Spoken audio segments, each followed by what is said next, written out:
Welcome to my next Stranger Things Season 3 episode review video. Before I get into that, though, pretty important, if you weren't caught up to the point where I am in rewatching or watching Stranger Things, or you're just not entirely sure, then you definitely need to take the initiative and pay attention to the episode's title, which of course I'll mention, as well as put in the description. If that happens to be the case, you find that you're not caught up, it would be my recommendation that you don't watch this detailed review any further to avoid any potential spoilers. And full disclosure, thus far I've watched every single episode of Stranger Things that's come out. Looking forward to the 5th and final season of Stranger Things. I'm hearing that's supposed to come out either late October or earlier November. That has not been confirmed yet, and I'm guessing once it finally does come out that they'll have like a break in between the episodes, like halfway through, and it might even roll into 2026. So people, pay more money to Netflix. But looking forward to that season, definitely. And Stranger Things is actually one of my favorite shows of all time. It's definitely in my top 20. And with this rewatch, it's possible that it goes in my top 10. I have to see where season 3 goes. I know I love season 4. Hopefully that doesn't change. But season 3 is kind of like, do I really love season 3? So far, I don't like it as much as I used to, but we will see. So, with all that said, this will be Stranger Things, Season 3, Chapter 3, or Season 3, Episode 3. The title of this episode is called The Case of the Missing Lifeguard, and this will be my review reaction recap after just finishing watching the episode. Eleven and Max hang out in Eleven's bedroom, where she expresses mild regret about breaking up with Mike. Max assures her that Mike will come to her begging for forgiveness soon enough, and they decide to use Eleven's powers to spy on Mike. Eleven enters the void to see him and Lucas discussing the situation with the bored Will Byers nearby. Lucas insists that he did nothing wrong, claiming women act upon emotion and not logic, and the two again reject Will's request to ignore the girls and play Dungeons and Dragons. All Will Byers wants to do is play Dungeons and Dragons. That's all he freaking cares about. Hopper returns drunk, happy to learn that Mike is not there and no longer has to worry about keeping the door open. They decide from the list of names to spy on Billy next, and she sees him taking Heather to the basement of the steelworks place, and then Billy senses her presence and she snaps back to reality, terrified. Mike and Lucas awaken to Will in his Will the Wise Dungeons and Dragons character, declaring a day of free of girls for them to play a campaign. Hopper sobers up and finds a note from Eleven saying she and Max left early, and Joyce turns up to tell him about her findings.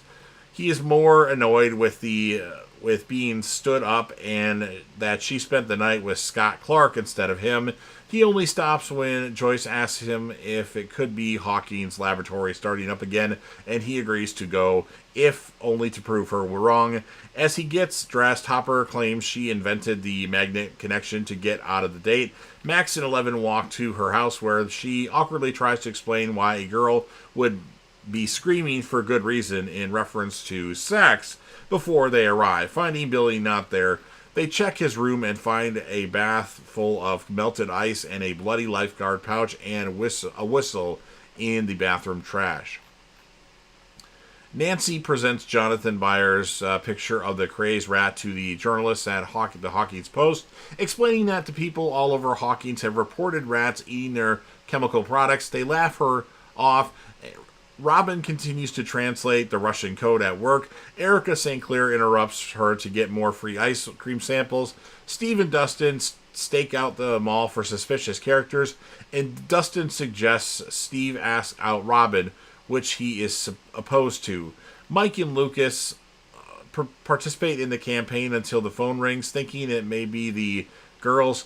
Fed up, Mike and Lucas kill themselves in the game to Will's chagrin. Mike stops him in his garage, and Will claims he is ruining their group because of his obsession with Eleven. Mike tells him, "It's not my fault you don't like girls." Ooh. And asks him if he really thought they were never going to mature, and Will bikes off in the pouring rain.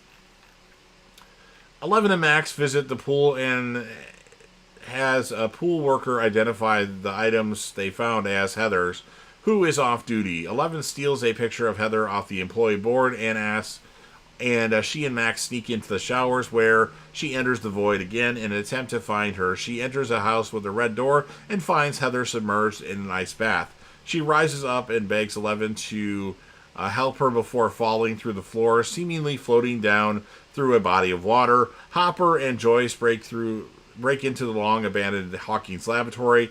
As Hopper looks around, Joyce stares at the spot where Bob Newby died. As they walk past a dead security camera, their presence seems to activate the camera.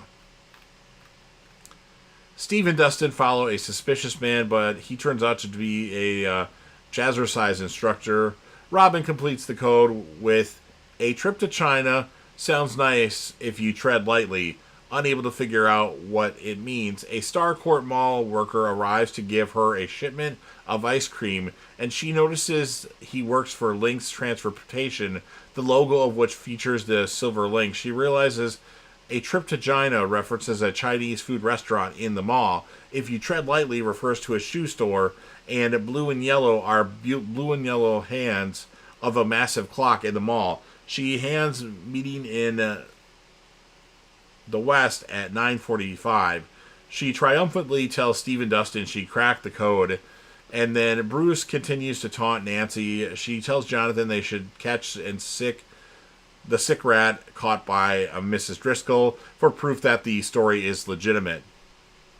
But she convinces him to go regardless. Joyce and Hopper check out the side of the gate, finding it sealed up. Joyce and Hopper both express continued feelings of paranoia from the events of the past 2 years, and Hopper promises that he is keeping a close eye on things, wanting to feel safe in Hawkins, knowing she is trying to sell her house. Hopper empathizes, remembering how he moved away when his daughter died, but he assures her that she has people who understand and care for her.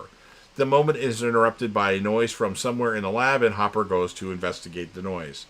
Mike and Lucas look for Will at his house, who is out at Castle Byers. He looks through old photographs of the boys playing Dungeons & Dragons and dressing up as Ghostbusters for Halloween, tearfully declaring it's stupid and tearing the fort apart. Jonathan and Nancy find Driscoll eating fertilizer in her basement. Dustin, Steve, and Robin observe Lynx Transportation loading dock at 9:45 from a rooftop and observe the Chinese restaurant and the shoe store boxes are being loaded into a guarded room. A Russian-speaking guard hears them and sweeps the roof armed as they hurry away. Hopper is attacked and easily defeated by the man from Larry Klein's office. Joyce Byers finds him dazed and watches the man drive away on a motorcycle. Eleven and Max visit Heather's house, noticing it has a red door, only to find her parents, and Billy having a civilized dinner.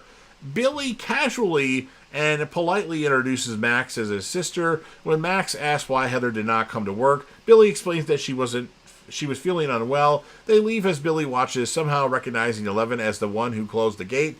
The skin on the back of Will's neck flares up again as Mike and Lucas find him, and he tells them he's back. Heather's mom passes out and her father collapses, Billy having drugged them. Heather promises her father it will all be over soon and seduce him with chloroform. And that's what ends this episode of Stranger Things. So I'm going to score the episode an 8.5 out of 10.